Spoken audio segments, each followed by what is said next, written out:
The first attitude that I have noticed among many, many Muslims, and before I noticed it in anyone else, it was actually an attitude that I had myself. So I know that it exists because it's personal, is that the Quran is not relevant. That the Quran is not talking about my life. It's talking about something that happened a long time ago.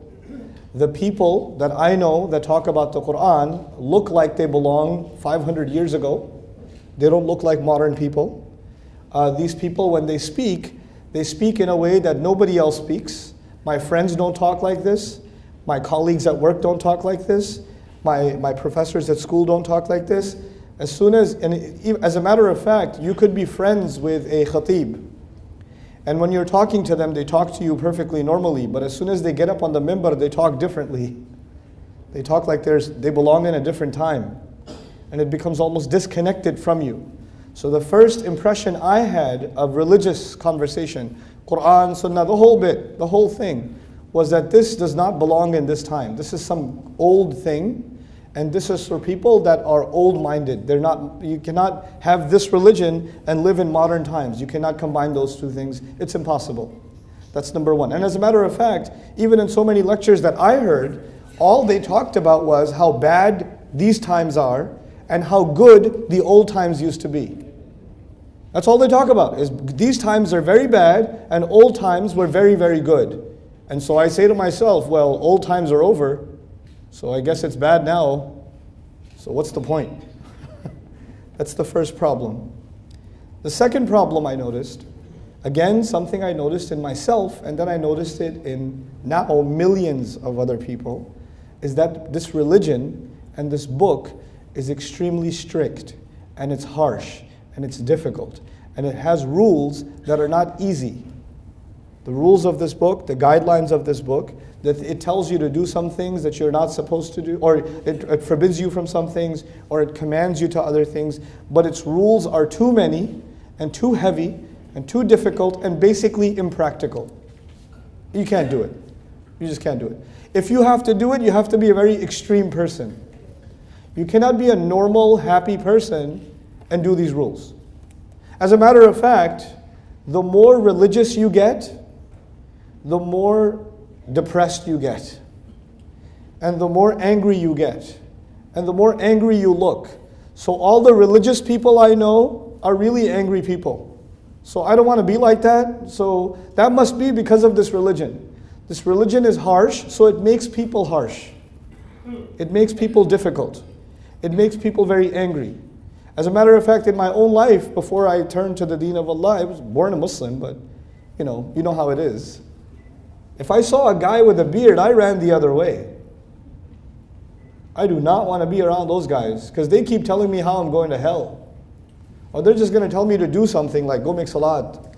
Or, hey brother, why do you have this? Why are you dressed like that? What are you listening to? What are you watching? Stop. I don't want to talk to you. Just leave me alone. Let me eat pizza. You're sitting there relaxing, eating your pizza. The guy with the beard walks into the restaurant. You're like, oh God. I was enjoying my meal. This guy had to come in here. So the religion is harsh, and people that follow the religion are also harsh. That was the second attitude. The third attitude was that every time I hear, or at least most of the times when I heard people talk about the deen of Allah, they did not tell me why I should be Muslim. They did not tell me why I should be Muslim. They only told me that I should be Muslim. Here's what you should do. And if I said, why should I do it? They said, because you're going to burn in hell if you don't do it. Why should I believe I shall burn in hell? Don't question why you should believe it will burn in hell. You're a kafir if you question. You have doubts? You don't have iman? And if you go to the person who gave you that lecture and you say to them, so how do we know for sure that this is the right religion? How do we know? I mean, there's so many religions in the world. How do we know that we have the right religion? The shaykh will tell you, and he told me, you son, you need to make wudu, then you need to make 2 rak'ah, because you're getting waswasa from shaitan. After I make wudu and I make 2 rak'ah, I still have the same question. Why are we following this religion? Every time I ask that question, people said, Astaghfirullah al-Azim, how can you ask that question? You're not supposed to ask that question. Inna lillahi wa inna ilayhi. Do your parents know about this? Akhil Kareem, sit down, sit down. Let me do some ruqyah on you. But then after the ruqyah is done, I still have the same question. So you know what I started thinking? And millions of young people around the world started thinking? These people don't have an answer to that question. These people, number one, they want you to live like you live, they don't want you to live in 2015, they want you to live in 1275. They want you to live in the time of Umar ibn al-Khattab radiallahu anhu. That was number one. It's irrelevant for this time. Number two, they're extremely harsh. And number three, they don't want to answer my questions. They think my questions are evil.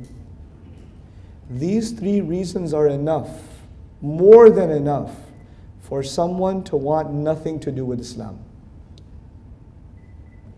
If you have these three concerns, and you want nothing to do with Islam, I appreciate that, I understand. It's logical. And I can tell you, with a good degree of confidence, I have not been to any country in the world, Muslim or non-Muslim, where there are not people who think exactly like this. For all the people who come and sit in a lecture, there are hundreds and thousands, if not millions of people, Muslim and non-Muslim, who have this problem. They have this problem. And so this is what I noticed for so long. And I stayed away from the Quran for so long in my life for one reason. It doesn't have to do with my time. It's harsh. It's not going to answer my questions. How are my questions? I have questions. I went to college in New York City. I took a philosophy class. And in philosophy class and in psychology class and anthropology class, when I'm studying Freud, when I'm studying, evolution, when I'm studying, modern European philosophy, how is a book 1400 years ago going to answer my questions? Come on, seriously? It's not going to have answers to my questions, So I have no reason to go to this book.